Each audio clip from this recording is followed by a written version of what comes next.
పాపం మా రగ్గానికి అయితే కుక్క కరిచింది. ఏది మచ్చా చూపి, ఏమైంది? కుక్క కరిచిందా? కరిచిందా? ఎట్లా కరిచిందిరా? బయటికి పోయేసి వస్తున్నాం, ఏం చేసినా సరే అని చెప్పి కుక్కలు అరుస్తున్నాయి అని చెప్పి అరుస్తే మళ్ళీ వెళ్తే కరుస్తాయి అని చెప్పి సైలెంట్ గా ఆడ నుంచున్నాం. 2 బాణాలు ఉన్నాయి, 3వది అక్కడ నుంచి నీ అంత దూరం ఉంది అన్న వచ్చి సైలెంట్ గా వచ్చి నుంచింది. నువ్వు నుంచిన ప్లేస్ లో నుంచింది, డైరెక్ట్ అటాక్ ఇచ్చేసిందిరా. గట్టిగా పోతలేను నన్ను వడగట్టి పాడగట్టి నన్ను పాడల్ల వండబెట్టి దిగేదాకా నాకు బుర్ర పని చేయలే. ఈ చెప్పులు ఉన్నాయి కాబట్టి బతికిపోయినా నేను, లేదంటే పీక మొత్తం పీకేసేది బయటికి. పోయి టీటీ వేయించుకున్నాం మరి.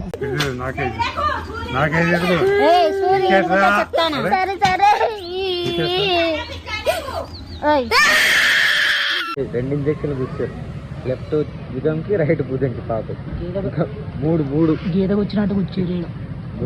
Hospital, government hospital. కొత్తలు కావచ్చు, గట్టి కూర్చోరు.